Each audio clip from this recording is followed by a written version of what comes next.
Naibenta na ang kontrobersyal na Rolls-Royce na mag-asawang Diskaya ngayong araw sa auction na isinagawa ng Bureau of Customs.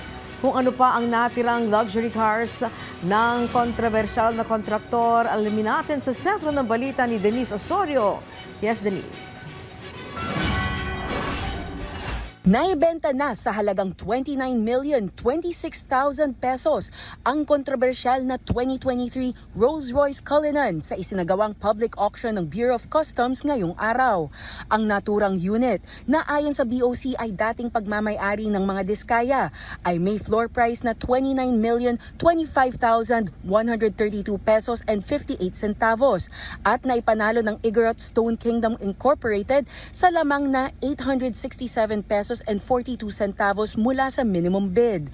Matatanda ang sinabi ni Sara Diskaya sa pagdinig ng Senate Blue Ribbon Committee noong September 1, 2025 na binili niya ang naturang luxury vehicle dahil natuwa siya sa payong nito. Ayon naman kay Pio Velasco, founder at president ng Igorot Stone Kingdom Incorporated, sinadya nila ang sasakyan dahil sa historical value at importance nito at para na rin makatulong sa gobyerno. Pero our first purpose is to save it from eventual destruction, if ever, and to preserve a piece of history nga that this car is historical kasi nga it opened the floodgates of the interest of the nation to this rampant corruption. Dagdag pa niya, nais nilang ma-preserve ang sasakyan at handa silang bilhin ito kahit mas mataas pa ang presyo kung may ibang bidder. Mahal yung Rolls-Royce Cullinan eh. Mahal yung payong. Were you prepared po to go higher? We are prepared to battle it out. Kasi yun po ang mission namin eh.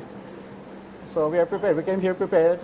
So kung hindi kami naging lone bidder, di baka tumaas ba ang price. Pero nobody took the challenge. So. Tatlo ang registered bidders para sa auction ngayong araw. Ang Igorot Stone Kingdom Incorporated na kinatawan ni Pio Velasco, R33 Car Exchange Corp. at si Willie Revillame, ngunit no-show ang representative ng kampo ng R33 at ni Revillame sa aktual na proseso ng bidding. Sa kabuuan, 8 ang unit na isinubasta ngayong araw, kabilang ang dalawang Bugatti na may floor prices na 160,434,633 pesos and 60 centavos para sa Red Bugatti at 149,947,621 pesos and 44 centavos para sa Blue Bugatti, pero hindi pa rin ito naibenta. Ayon naman kay BOC Deputy Chief of Staff Attorney Chris Noel Bendijo, kung hindi mabebenta sa pag-auction ang dalawang pinakamahal na luxury vehicles, posibleng buksan na ang dalawang ito para makatanggap ng direct offers. Hindi talaga magsisira ng sasakyan si Commissioner Ariel Nepomuceno kahit na ito ay available remedy sa ating CAO 3-2020. Again, the purpose here is to convert all forfeited items to revenue, to realize them as compared to sirain na lang. No? Dagdag pa ni Bendijo, binibigyang halaga ni BOC Commissioner Ariel Nepomuceno ang pangangailangan ng Pilipinas ng karagdagang pondo, kung kaya't mas importanteng maging revenue ang mga forfeited na sasakyan. Nakatakda sa February 25 ang susunod na auction ng Bureau of Customs para sa mga nakumpiskang sasakyan ng mga Diskaya, pero hindi pa sigurado kung kasama rito ang dalawang Bugatti. Denise Osorio para sa Pambansang TV sa Bagong Pilipinas.